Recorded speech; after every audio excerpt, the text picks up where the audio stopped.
You've been told your whole life that feelings get in the way of good decisions, that emotional people are irrational people, that the goal is to think more and feel less, that if you could just get your emotions under control, your money, your relationships, your life, they would all fall into place. I'm here to tell you that's exactly backwards. Your feelings aren't the problem, they're the map. And if you've been ignoring your feelings, you've been trying to navigate without one. Here's what nobody tells you about trauma. It doesn't just hurt, it rewires. There's a concept in psychology called the upstairs brain and the downstairs brain. The upstairs brain is where you think clearly, make decisions, connect with other people. The downstairs brain is where survival lives. Fight, flight, freeze. When something traumatic happens, especially early, especially repeatedly, the nervous system learns to treat certain things as threats, even things that are safe, even things that are good. Safe starts to feel dangerous, and dangerous starts to feel safe. Familiar starts to feel like home, even when it's hurting you. And so when people say just trust your gut, for someone whose nervous system has been rewired by trauma, the gut isn't always giving accurate directions. The signals are crossed. This is not a character flaw. This is not a weakness. This is what trauma does to a human nervous system. And it happens to more people than you think. So before I tell you to trust your feelings, I want to acknowledge that for some of us, that's not simple. That's where therapy, community, and professional support become essential.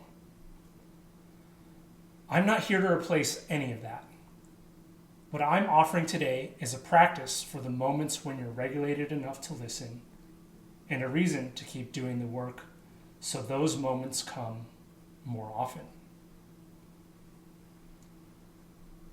I want to tell you about something I've been learning slowly, over years, without always knowing I was learning it.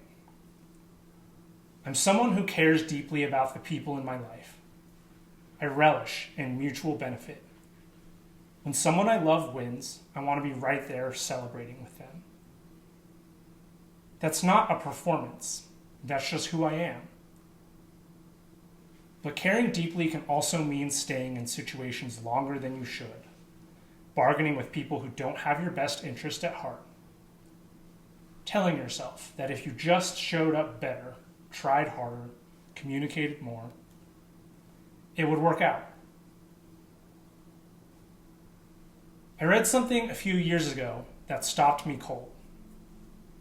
It said that in moments of conflict, we sometimes have to choose between maintaining the relationship and maintaining our self-respect.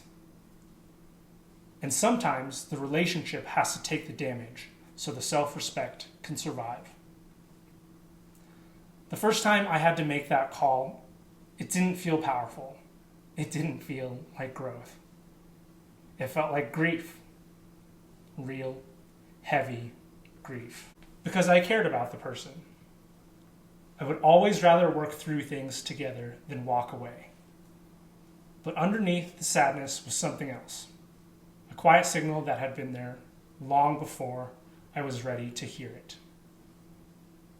My body saying, we deserve better than this. That signal was the map.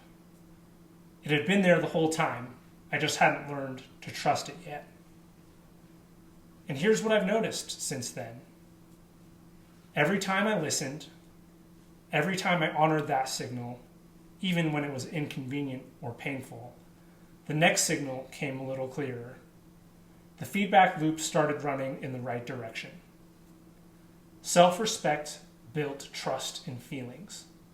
Trust in feelings built more self-respect. Slowly, not in a straight line, but consistently. Now here's where it gets interesting, The same thing that happens in relationships happens with money.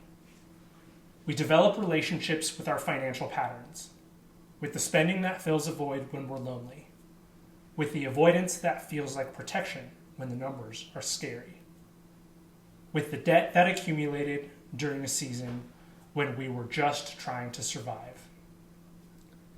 And at some point, just like in a relationship, we have to decide whether to stay or to go. Breaking up with a person is hard, but you can put distance between yourself and another person.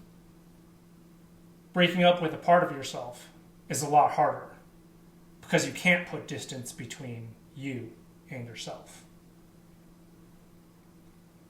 When someone says just stop emotionally spending, they're asking you to end a relationship with a coping mechanism that showed up for you when nothing else did. Of course it's hard. Of course it feels like loss.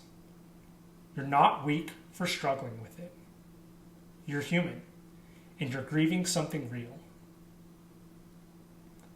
But here's what grief means. It means that you're feeling the signal. The map is working. Your feelings are pointing towards something that needs to change. The question isn't whether the feeling is right or wrong. The question is, what is this feeling pointing me toward? And this is where the 1 to 5 check-in comes in.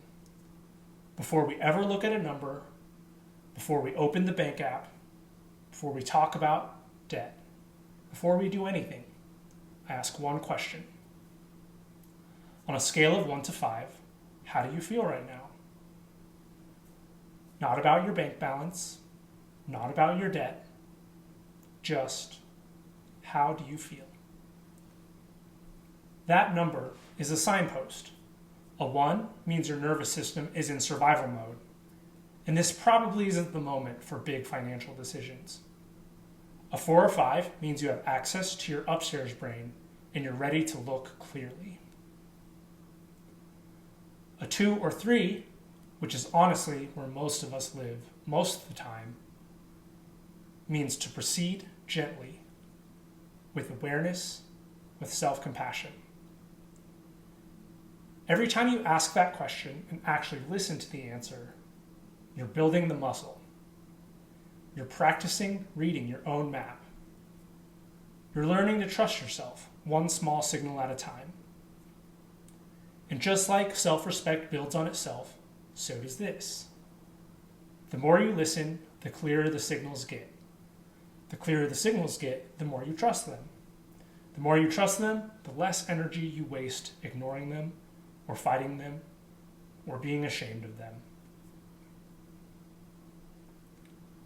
That's not therapy. That's not a shortcut. That's just practice. Showing up and doing the thing. And if you're not regulated enough to trust your signals, that's okay too. Get the support that you need, and the rest will follow. So before you close this video, one thing. Ask yourself right now, on a scale of 1 to 5, how do I feel? Not about anything specific, just where are you? Notice the number. Don't judge it, don't try to change it, just notice. That's the whole practice, right there. You just did it. If you want to go deeper, if you want to understand what your number is pointing toward and what to do with it, the link to book a free 30-minute discovery call is in the description. No pressure, no pitch, just a conversation. And if this video helped you, share it with someone who needs to hear that their feelings aren't the problem. The feelings are the map. I'll see you in the next one.